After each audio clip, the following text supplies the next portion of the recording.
जय श्री राम दोस्तों, आप सभी का स्वागत है हमारे यूट्यूब चैनल जिज्ञासु रामाशंकर पर। आज हम बात करेंगे बिहार विधानसभा चुनाव के जो प्रथम चरण के जो चुनाव हुए हैं उस पर। तो वीडियो शुरू करने से पहले आप हमारे चैनल को सब्सक्राइब कर लीजिए, वीडियो को लाइक ज़रूर करिए और कमेंट जरूर करिएगा। तो बिहार विधानसभा चुनाव का जो प्रथम चरण का जो चुनाव हुआ है उसमें रिकॉर्ड 64.69% का मतदान हुआ है।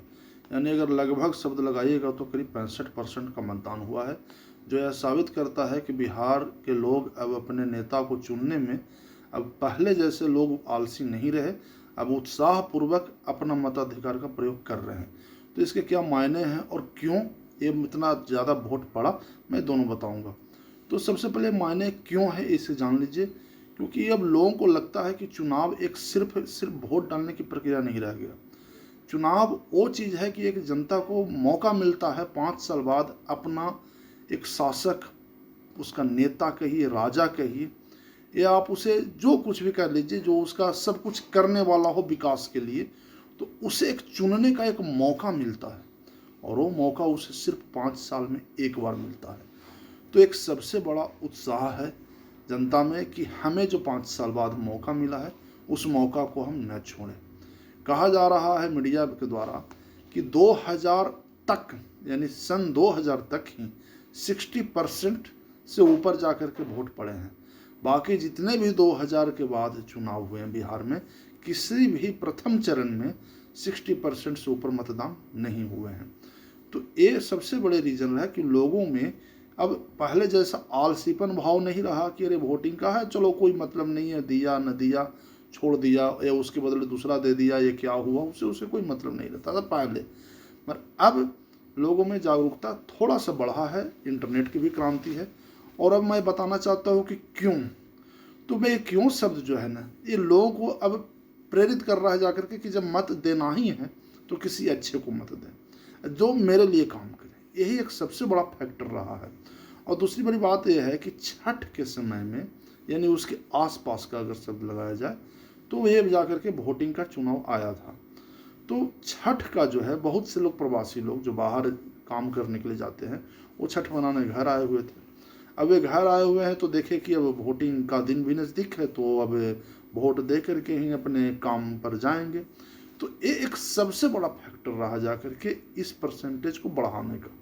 चुनाव आयोग ने बहुत अच्छा काम किया, सोच समझ करके तारीख भी रखा कि लोग छठ के बाद है, मैंने तुरंत बाद है कहें, इसे मैं तुरंत बाद ही कहूँगा कि वोटिंग दिया गया ताकि लोग वोट दे करके अपने कार्य पर चले जाएं।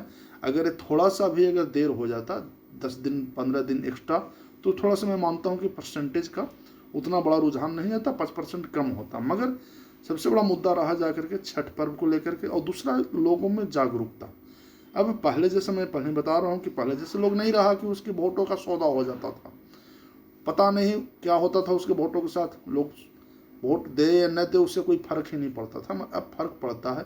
अब तो ऐसा हो गया है कि लोग कार्यस्थल पर अगर कहीं बिहार से बाहर भी हैं और पता चलता था कि उनका वोटिंग है, तो वे थोड़ा सा अपने आप को एक उत्साहित महसूस करते थे, या अगर वोट नहीं दे रहे हैं तो थोड़ा शर्मिंदगी महसूस करते हैं कि हम वोट नहीं दे रहे हैं। बहुत से लोग तो उत्साह में वोट देने भी घर जाते हैं। एक अच्छा पैटर्न बन रहा है।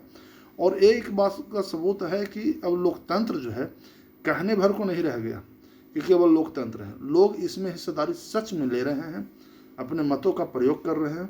और वो भी मतों का प्रयोग ऐसे वैसे नहीं कर रहे हैं कि किसी ने एक बोतल पकड़ा दिया, किसी ने कुछ खाने का सामान दे दिया तो बस वोट दे दिया। नहीं, वे अपने मत का बुद्धिमानी पूर्वक प्रयोग कर रहे हैं। भले उनकी पसंद जैसे भी हो, उसे डजेंट मैटर, मगर वे वोट दे रहे हैं।